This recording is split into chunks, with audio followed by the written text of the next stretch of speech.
So I said something in one of my previous videos about expensive truth not being like protecting somebody innocent from those who would do them harm. And I feel like I kind of have to correct that statement because that can still be an expensive truth.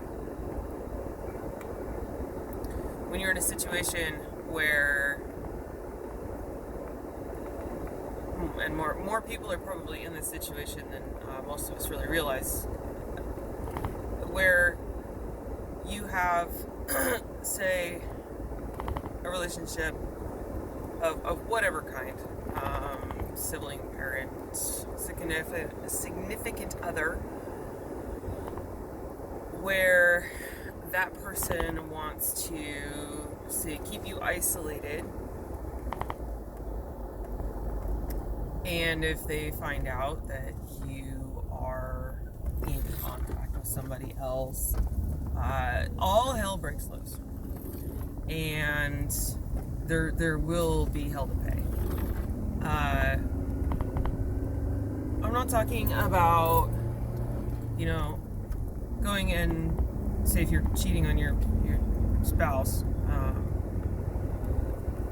just because they're not doing the certain thing for you or whatever that you use as a justification for that. No, I'm talking about when you are legitimately in a relationship with an abuser, narcissist, etc. And you need outside sources of support. Maybe even to be able to eventually leave that situation. You got to protect those people. And you got to make sure that they are aware of the potential cost. Because a narcissist will firebomb anybody who gets close to their target. And they will do that to their target as well. And they will make their target crazy if they can. So,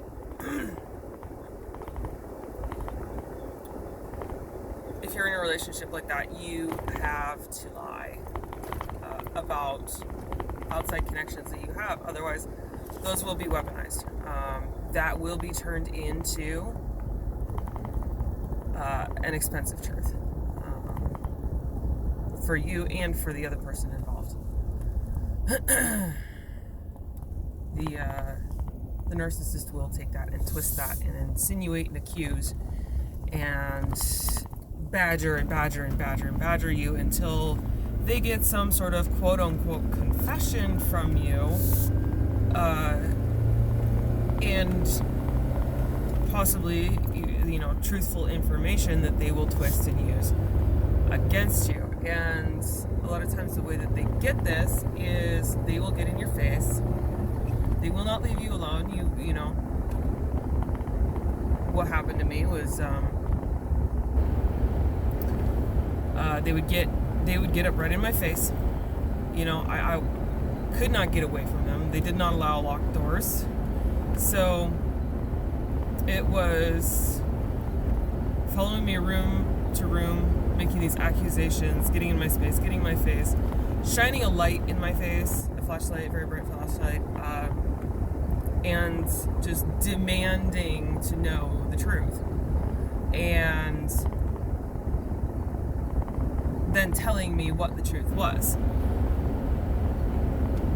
And it eventually, sometimes, you get to the point where you want to defend yourself, and you also just want it to stop. You just want a moment's peace where you can breathe. And they do this very, very, very intentionally. It's like drip torture, death by 1,000 cuts. They do that with criticism also. So it's really tough, because if you are honest about the connections that you have with other people, that puts those people at risk, and it also puts you at risk, because you might think that the abuser is going to leave you alone if you just tell them whatever it is that they want to hear. You get to the point where it's just leave me alone. Will you just leave me alone for 2 seconds? With all the badgering and the harassment and the aggressive accusations, saying that they know that this is true. Well, usually something like that is going to be projection, because it's going to be actually what the narcissist is doing behind your back, that they are accusing you of doing, because they cannot grasp anybody having any motives or taking any action outside of what they would think and what they would do.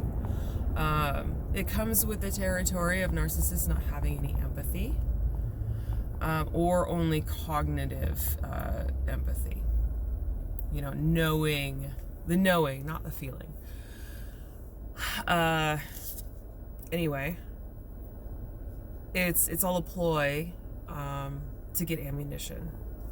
And any truth that you give a narcissist will be used as ammunition. Guarantee it. Guaran-freaking-tee it. You don't want to give them that. You don't. You do not want to place people you care about at risk. You don't want to do that because it will not end well. If you have somebody who you are attached to as a support system,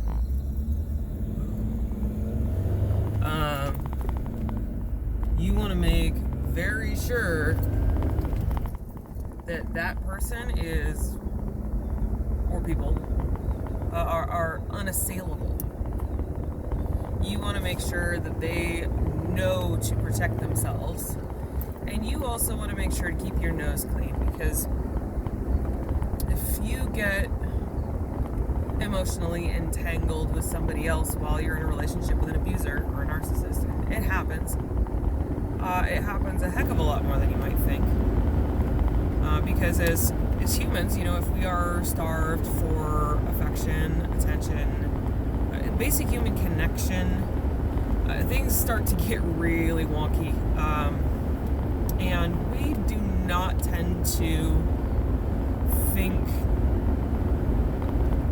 very well in terms of being rational about things and thinking out the consequences of things. So, ask me how I know.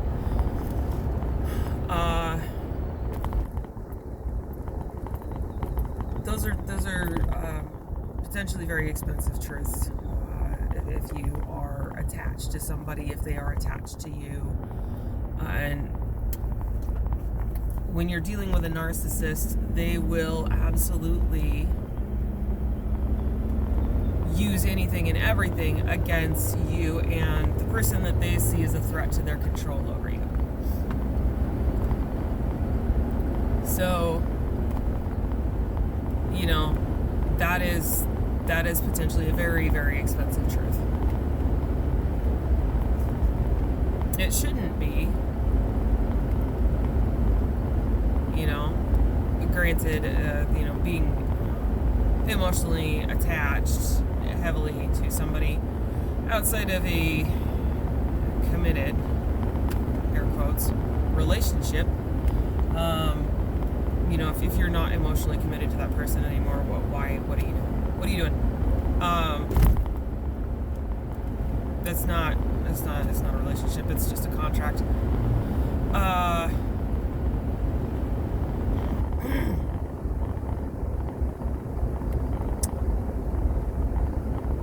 Anyway, side tangent. Probably, maybe more on that later. Thing is, though, with a narcissist, any truth just about can be a dangerous and potentially expensive truth. So, it's like I said the other day, an entirely different kettle of fish. And it's a real gray area, because if you if you are isolated with a narcissist, if you don't have those emotional connections outside of an abusive relationship, it is so hard to get out of that. It is so hard to find yourself, because they rip apart your entire reality. And what they do is they use a little tiny nugget of truth and they wrap about 1,000 lies around that. So it is really, really hard to dismantle that narrative that they create around, those little tiny tidbits of truth that they use like knives, and then the lies are like the poison they put on the knives. It's really just insane. It is insane, and it can make you crazy because you're sitting there trying to defend yourself from all of this. Anyway, yet another tangent. That to say, pick your people carefully. Pick your partner carefully. Pick the people you associate with carefully. Be very, very careful about your boundaries. I learned the hard way. Boundaries are super important to keep yourself safe and to keep the people around you safe. My abuser told me that I shouldn't have boundaries, that boundaries were disrespectful, and really, really just broke me down to the point where I didn't have a defense, and I ended up buying into the abuser's reality because I didn't have a foil to that for a long time. The only reason I was able to get out of that is because I did have a foil to it, and I did, for a period of time, have somebody who actually treated me with respect and treated me like a human being, listened, and, I felt cared about. And the unfortunate part is that I really emotionally overattached, because that was my one point of safety, my one safe harbor in this sea of insanity. And unfortunately that person did catch the effects of that. And another whole story, not what I'm going to tell, but that being what it is, some people are in compromising situations already, and when they are, that's very dangerous for them, potentially. You don't want to do that to somebody you care about. So as tough as it is, if you do have somebody who is in a vulnerable situation, don't cross any lines that you wouldn't want a narcissist knowing about, because they're very, very, very, very good at getting you to spill stuff. I know this personal experience. I've seen this multiple times with people who are just wonderful people, very honest, and they treat the narcissist with, the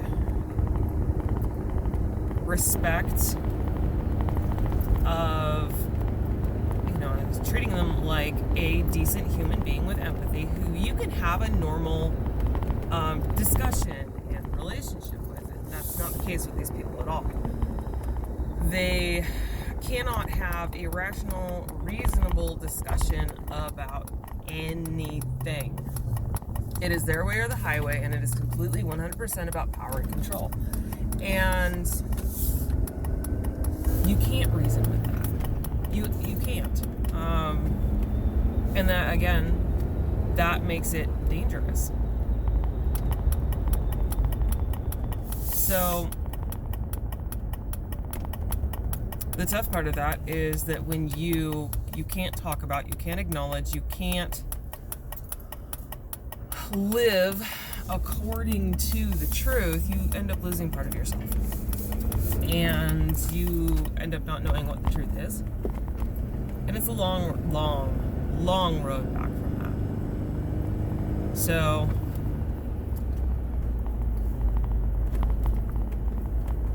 It's expensive. Not just truth, but everything in a relationship with a narcissist is expensive. So, you know, things like self-care and having self-respect and self-worth. It's all of it.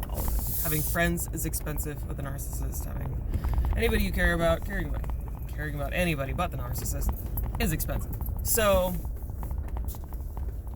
it really depends on your relationship, the context of your surroundings, I guess, your emotional surroundings, your psychological surroundings. Be around people who are safe for you, you know.